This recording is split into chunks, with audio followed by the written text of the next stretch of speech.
there! Today we are going to explore the functionality of ZeGuten plugin for Gutenberg. It would be the pricing table block for Gutenberg that's one of the most extensive blocks in stylization. Hoping this video will help you clear up the questions you might have when using this block.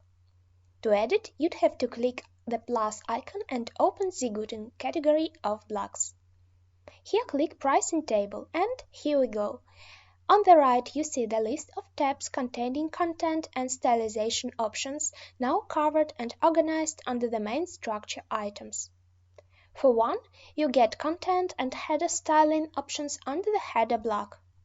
Okay, let's move on to the part where we'll be adding content to the pricing's header.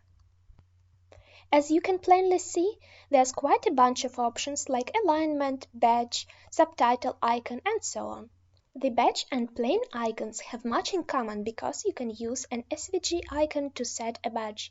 Of course, to upload the item to media library, you'd have to sanitize the SVG image first. I have already prepared my badge here so that I can use it now.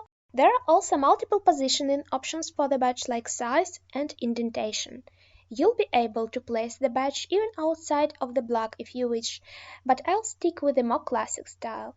Also, by the way, these properties are responsive and can be set in pixels as well as in percents. Also, most of the elements here will have a border property available with lots of options like border, radius, width, and things like that.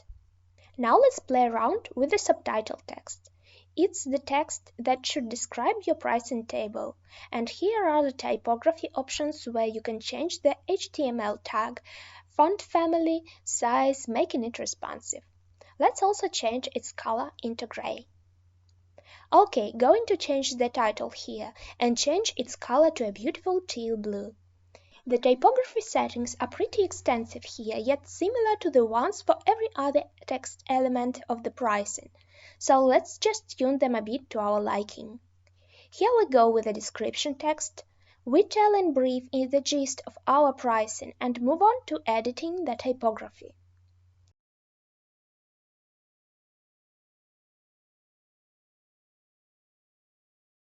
Fine, now let's close the block with the content and move on to the stylization.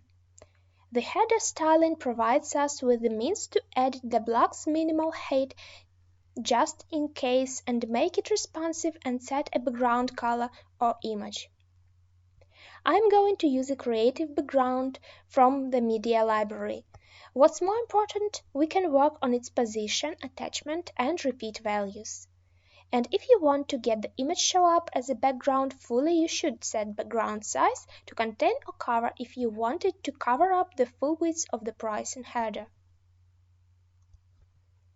The background overlay will help us make a sheer color overlay over the image to make the text readable against the colorful image.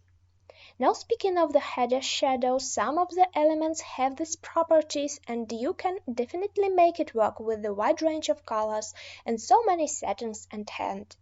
I personally like the lighter shadows staying more on the blurry side, but you can use other settings if you wish. Now we close the header styling set and move on to the pricing block. It's the next block in the set of tabs.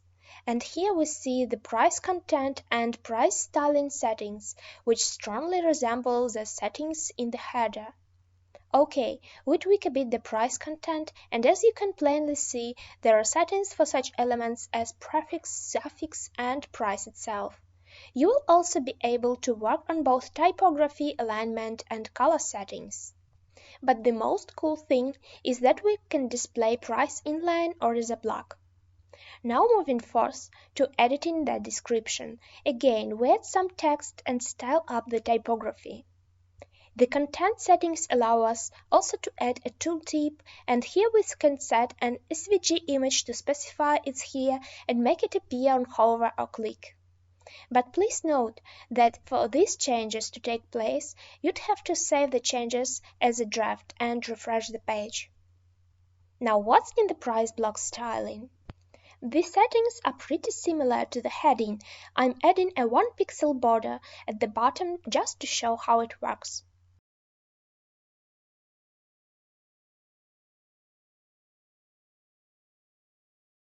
And now we are moving forth to displaying the features. There are contents and styling tabs here. In the content, you can definitely set from 1 to 12 features at once. Let's just add some features here to see how they will look now. Also, you can see that it's possible to make the feature active or inactive using a toggle. And you can also enable or disable a tooltip and change its content.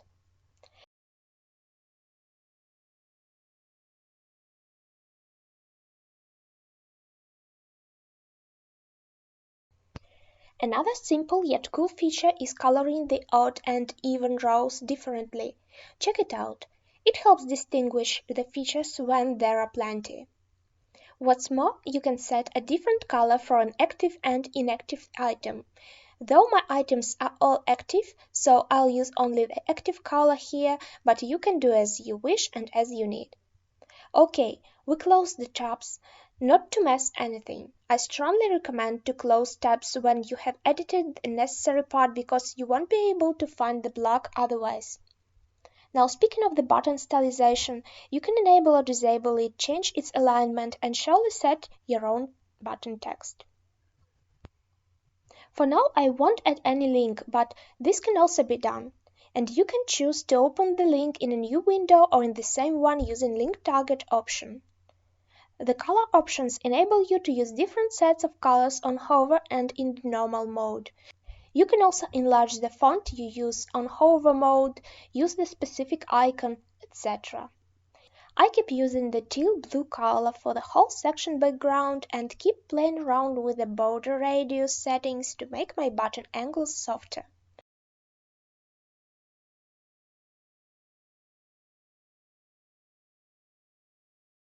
There is also a footer in the pricing, but we won't use it for now. However, the styling options are pretty the same as for the pricing header. Block styling allows me to make some changes not only to specific pricing table parts, but to the whole block. And here's what we get in front end. Looks pretty nice for a pricing table that was created without any hand-drawn design.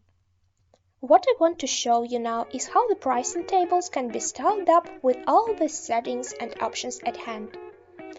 You can see that you can use multiple columns and mix and match backgrounds for a better effect. Okay, that's all for now. Please don't forget to subscribe to our channel and set notifications not to miss our new video overviews of the other ZeGuten blogs. Have a nice day and bye!